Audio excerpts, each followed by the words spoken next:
So this movie got a ton of hype in the months leading up to its release, and I was one of the people who thought this movie was a near guaranteed hit. Despite certain failures in Peter's comic run, this has been a pretty great year to be a Spider-Man fan. Every trailer that came out only increased my curiosity, so when the time came to watch, I had pretty high expectations. A lot of people have been severely overrating this movie, saying it's the best comic book movie ever, and it's just not. It's not better than Infinity War, The Dark Knight, or Joker to name a few, but it's pretty great. Remember when Elden Ring first came out? People were saying it was the best thing ever, and anyone, and I do mean anyone, who said anything negative about the game was mobbed. People took a little bit more time with the game, and more people slowly warmed up to the idea that maybe this game wasn't the second coming. Unfortunately, we're still in the early Elden Ring stage of discourse around this movie, so it'll be about a month or two before people's recency bias wears off and you're allowed to critique it without being attacked.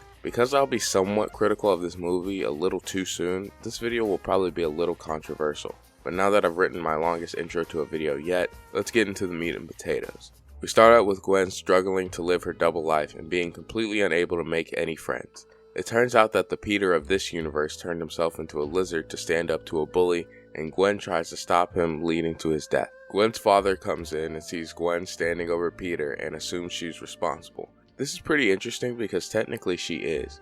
If she never kicked him into that support, it would have never fallen on him. She was defending herself to be fair, but later on she says she wasn't the one who killed Peter, when she clearly is. Gwen goes to another crime scene to take on the Vulture, but she realizes this is a villain from a different universe, asking if he's from a Leonardo da Vinci universe, and he says yes. Now this is a quirky and fun little bit of dialogue as long as you don't think about it. If you do, you'll probably wonder why he answered to that. If you took a man from 1962 and asked him, "Are you from the JFK universe?" he'd probably be confused. The Vulture's design is clearly meant to be modeled after his drawings, and the writers decided a callback should weigh more than sensible dialogue. To fix this, you could just have the Vulture say that he is Leonardo da Vinci. I thought it was him first anyway, and I think him answering to his own name would make more sense. This might seem like a nitpick, but when it shows up in a movie with so much good dialogue, the bad stands out a lot more. After a few more Spider-Men show up to save the day, Gwen gets stopped by her father and the two stand off. Gwen reveals her identity to her dad, just for him to still radio in and try to arrest her. The movie tries to make it seem like he's wrong for doing this, but he's trying to solve a murder, and his only lead is Gwen, who is the last person to see him alive. Should he just let her go and give up on the investigation just because she said she didn't do it? Keep in mind that Gwen actually did kill Peter, but it was an accident, and she should have just explained it then and there. Instead, she quips with the police every time she sees them. Captain Stacy has every reason to believe that Spider-Woman is a stone-cold sociopath. I guarantee that if he let her go, there would be people saying that he let his love for his daughter cloud his judgment, but again, early Elden Ring stage of discourse. I do like how deeply the movie hammers home the emotional impact of the moment. Both of these characters are feeling deeply betrayed for completely different reasons. Gwen chooses to go with the Spider-Man to help on their mission, and we cut to Miles. Miles has been protecting Brooklyn on his own for a year, finding out how hard balancing his life as Spider-Man and his life as Miles will be.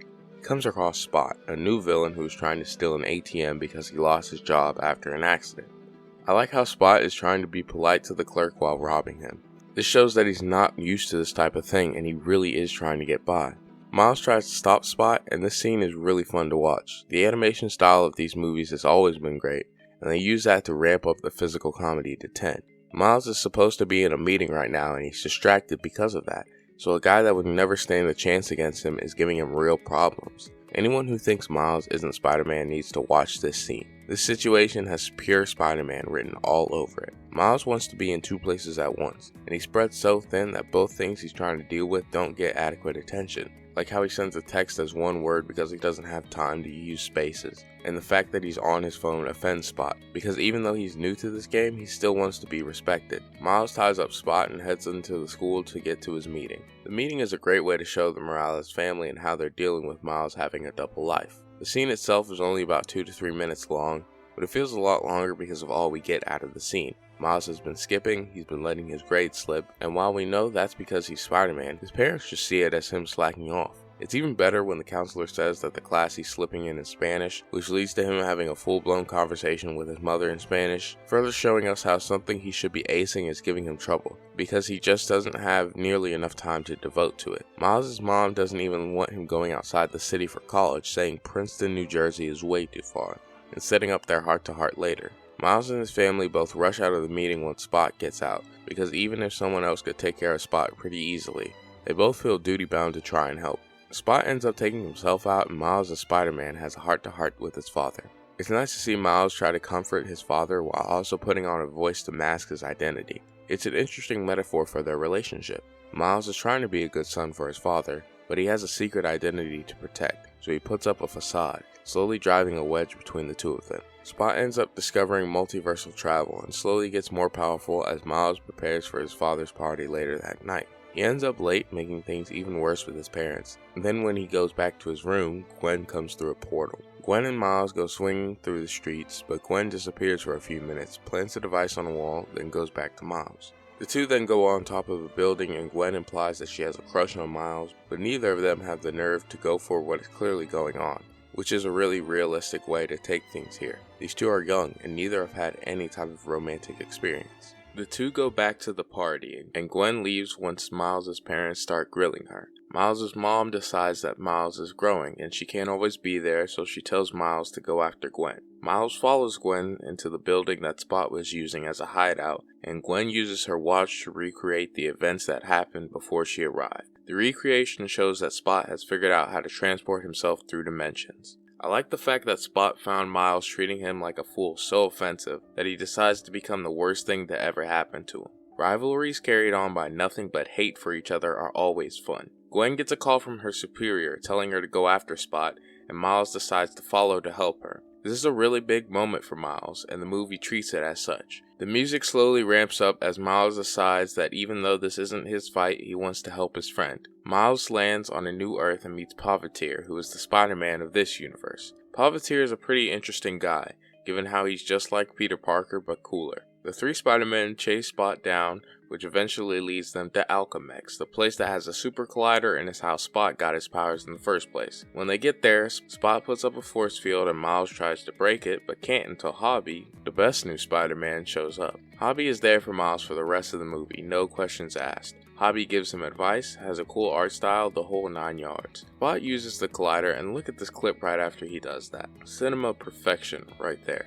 I like how they play up the whole "he's right behind me, isn't he" kind of joke by having Pavitr say it was an easy adventure right before a huge explosion. I like the small detail of having all the other Spider-Man try to stop him from saying it too. This is a really good example of using a trope to its full advantage, letting the trope itself be the punchline. In a way, this joke is a microcosm of what makes the movie so good. Even if you know what's about to happen, it's done so well that you can enjoy it easily. Well, what makes this movie so good is the style, character writing, and plot, but that doesn't fit the point I'm making, so disregard that for now. Spot using the collider damages the building, causing pieces to fall towards people outside. Pavitr gets caught between saving his girlfriend or her father. Miles saves her father, which we later find out wasn't supposed to happen, so the canon of the universe is disrupted, causing a building to sink into the ground. Hobby says that the sinking building is a metaphor for capitalism, which goes to show that you can throw political messaging into a movie all you want, as long as you make it a little funny or you just don't make it super annoying.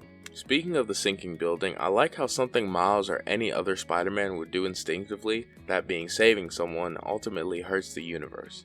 Miles gets taken back to the Spider Society and we get to see a bunch of different Spider-Men, like Peter Parker or Scarlet Spider. I wish Scarlet Spider wasn't so much of a joke, but he gets enough to do that him acting like a Panic at the Disco kid in 2009 isn't completely unbearable.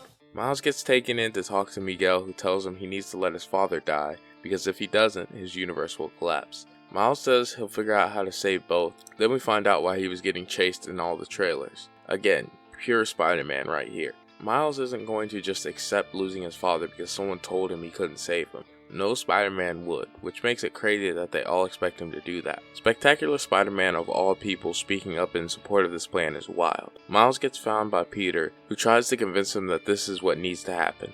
I think Peter is viewing this as a trolley problem, and what Miles is trying to do will hurt a lot of people in his eyes. This line of thinking is really odd on Peter's part. Miles gets on the train and leads Miguel up to the top, where Miguel reveals that Miles was never supposed to be Spider-Man. The spider that bit him was meant for a different Miles. This reveal shows that the canon of the universe is already off its typical course, so why would preventing one death hurt things now? This solidified Miles' point of view for me, because he's clearly on a different path from the other Spider-Man. I get that Miguel saw the consequences of not following canon firsthand, but he doesn't know the canon of Miles' universe.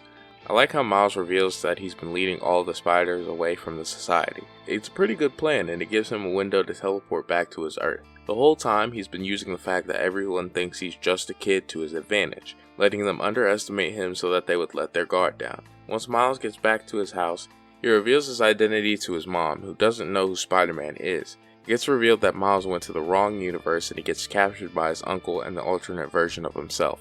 Gwen was sent home by Miguel, which leads to a conversation with her dad. I like how you can tell all this time away from Gwen has clearly hurt Captain Stacy, and it seems he realized she didn't purposely kill Peter, which definitely helps.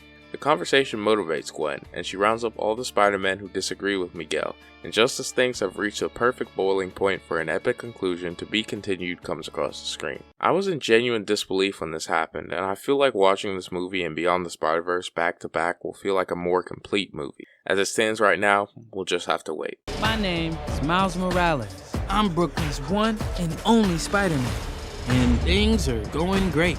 This was a phenomenal movie. It has great characters, great development, great portrayals of nostalgia characters, some of them at least. The only other criticism I would give outside of the ones I already brought up would be the fact that the first hour has some pacing issues in certain parts and it feels like the movie is dragging its feet. I know people on Twitter are claiming that Gwen is trans and that they'll reveal that in the next movie, and I don't think that's very likely. I really don't care either way, but I find it odd that people are so convinced from just a flag hanging up in her room. No other evidence other than that and a pin on a jacket. Outside of that, I like how Spot slowly became more and more of a threat throughout the movie. It's a breath of fresh air to see a villain grow with the hero, and the only other media I've seen do this as well is Dragon Ball, and that took decades. This movie is great, but saying it's the best movie ever is extremely wild. The recency bias for this is off the charts, and I'm interested to see how people will view it once enough time has passed and the movie sits with people for a while. As it stands right now, we'll just have to wait.